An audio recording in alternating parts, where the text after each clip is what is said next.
नमस्कार. झटपट स्वादिष्टमध्ये मी भारती तुमचे एकदा पुन्हा मनापासून स्वागत करते. आज आपण बनवणार आहोत ढाबा स्टाईल घरच्या घरी पनीर मसाला. आता मी यापूर्वी पण एक रेसिपी टाकली आहे, पण ती कशी थोडी पद्धत त्याची वेगळी होती पनीर मसाल्याची, आणि आता ही मी तुम्हाला थोडी वेगळ्या ढाबा स्टाईल पद्धतीने दाखवणार आहे. आता त्यासाठी लागणारे साहित्य हे मी 4 बारीक असे चिरून कांदे घेतले आहेत. हे बघा, असे तेल, पाव किलो पनीर घेतलं आणि असे छोटे छोटे तुकडे करून घेतले आहेत. 3 टॅमॅटोची प्युरी करून घेतले, म्हणजे मिक्सरला छान असे वाटून घेतले.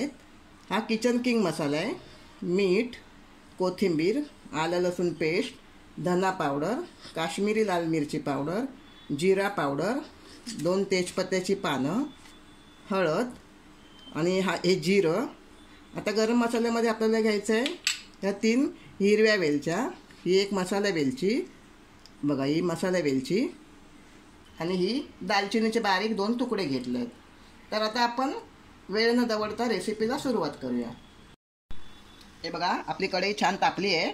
आता आपण थोडंसं तेल टाकूया. जरा पनीर मसाला म्हटलं तर आपल्याला थोडं तेल जास्तच लागेल, आणि ढाबा स्टाईल आहे ना, मग आपल्याला ते छान असं चविष्ट बनवायचं आहे, म्हणजे ते तेल जास्तच लागणार. आता त्यात आपण टाकूया ही तेजपत्त्याची पानं, हे जिरं, चक्रीफूल, 1 चक्रीफूल घेतलं आहे मी, ही मसाला वेलची अशी फोडून घेतली आहे, आणि या आपल्या हिरव्या वेलच्यासुद्धा मी छान अशा फोडून घेतल्या आहेत. दालचिनीचे तुकडे घेतले आहेत, आणि 4-5 लवंगा. आपल्याला हे थोडंसं आपण असं परतून घेऊ.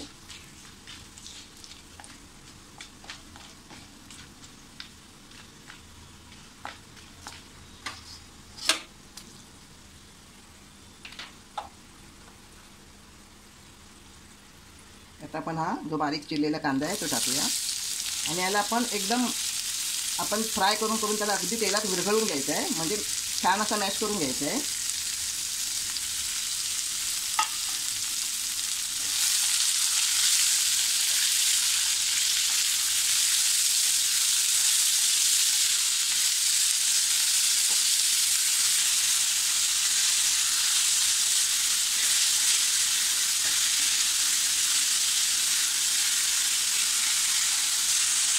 आता आपल्याला हा कांदा अगदी छान असा गोल्डन ब्राऊन कलर येऊन, जसं वाटला नाही पाहिजे की आपण हा कांदा याच्यामध्ये घातला आहे, म्हणजे त्याची ग्रेव्ही दिसली पाहिजे, एवढा इतपत येईपर्यंत आपल्याला तो कांदा परतून घ्यायचा आहे.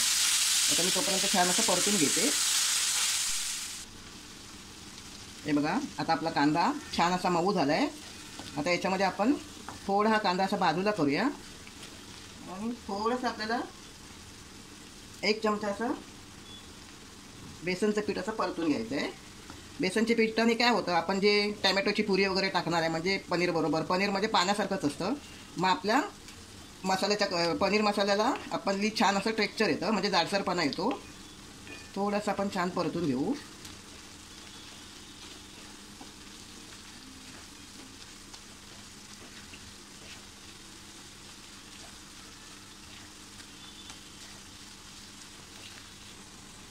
आपण 2 चमचा आलं लसणाची पेस्ट टाकूया.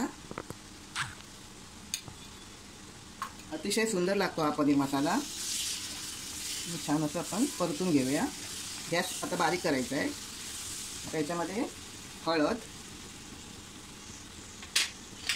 जिरा पावडर 1 चमचा, धने पावडर 1 चमचा, ही आपली बेडगी मिरचीची पावडर आहे, जे काश्मीरी लाल मिरची पावडर आणि बेडगी मिरची पावडर, ही कशी फक्त रंगासाठी चांगली असते, याने काही तिखटपणा येत नाही.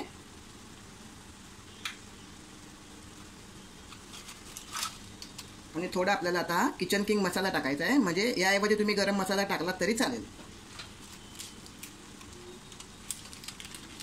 1 चमचा किचन किंग मसाला, हे सुद्धा आपण असं छान परतून घेऊया.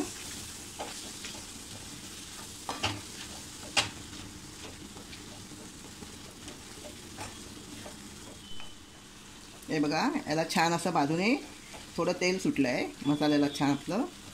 आता याच्यामध्ये आपण टॅमॅटोची जे वाटून घेतलेले 3 टॅमॅटो आहेत ते टाकूया.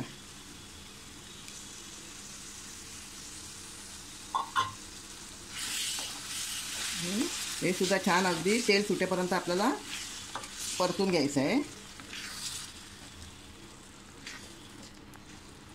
आपल्याला ह्या भाजीमध्ये कसं आहे, पनीर मसाल्यामध्ये आपली ग्रेव्हीच छान व्हायला पाहिजे. कारण पनीर हे जे आहे त्याला स्वतःची चव नसते आणि आपण जे हे पदार्थ टाकणार आहोत मसाल्याचे त्यामुळेच आपल्या त्या पनीरला छान अशी चव येणार आहे. म्हणून आपल्याला या सगळ्यात महत्त्वाचं काय आहे, आपला हा मसाला छान असा परतून व्हायला पाहिजे.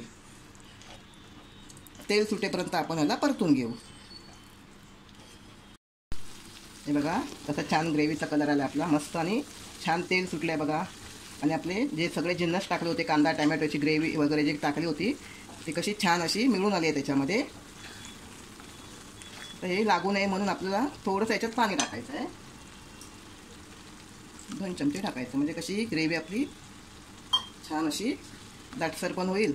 एकदम दाटसर होण्यापेक्षा थोडी आपली छान अशी खायला मस्त वाटते. तर याच्यात आपण चवीनुसार मीठ टाकूया.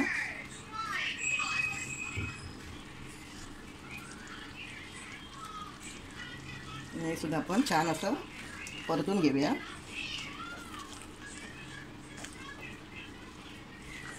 दोन मिनटं याला पुन्हा एक वाफ देऊया आपण, म्हणजे अजून छान तेल सुटेल त्याला. हे बघा अतिशय सुंदर छान असं तेल सुटलं आहे आणि सुगंधही छान असा माझ्या किचनमध्ये दरवळतो आहे. जो दालचिनी होती टाकली त्याची आणि जे मसाले मी मिक्स केले आहेत आलं लसूण वगैरे त्यांची छान असा सुगंध दरवळतो आहे. तुम्ही नक्की रेसिपी ट्राय करा. आता आपण याच्यामध्ये काय करूया, आपलं चालेल छान असं परतून आपल्याला आता पनीरचे तुकडे टाकायचे आहेत. आता हे पनीर मी फ्राय करून नाही घेतलं आहे, असंच घेतलं आहे.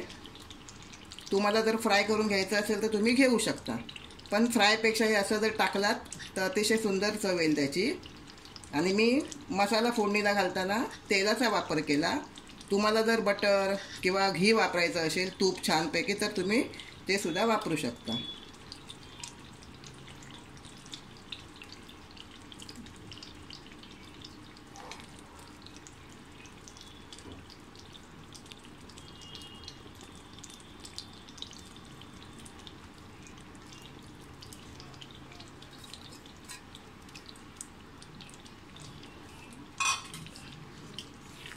आणि आपल्याला हे फक्त 3 ते 4 मिनटासाठी परतायचं आहे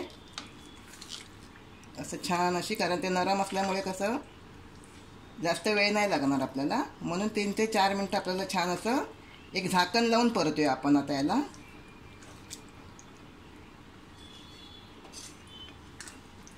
आता आपण हे झाकण ठेवूया आणि 3 ते 4 मिनटंच आपल्याला वाफ द्यायची आहे. हे बघा बरोबर मी 4 मिनटं असं ठेवलं. छान आपल्या ग्रेव्हीला सुंदर असा कलर आलाय बघा. आता याच्यामध्ये आपण काय करूया, कसुरी मेथी टाकूया थोडी. कसुरी मेथीने अगदी छान चव येते.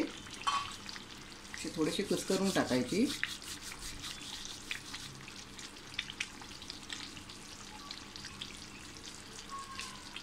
आणि थोडीशी कोथिंबीर टाकूया.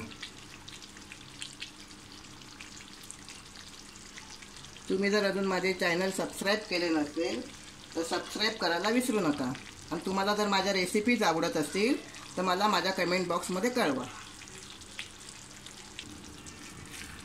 हे बघा माझं हे डाबा स्टाईल पनीर मसाला आपल्या सगळ्यांना खाण्यासाठी तयार. चला तर मग सगळ्यांनी या माझ्याकडे खायला. हे आपण नानसोबत, चपातीसोबत किंवा आपण जिरा राईससोबत सुद्धा छान असं खाऊ शकतो. आता मी गॅस बंद करते आणि तुम्हाला सर्विंग बॉलमध्ये काढून दाखवते.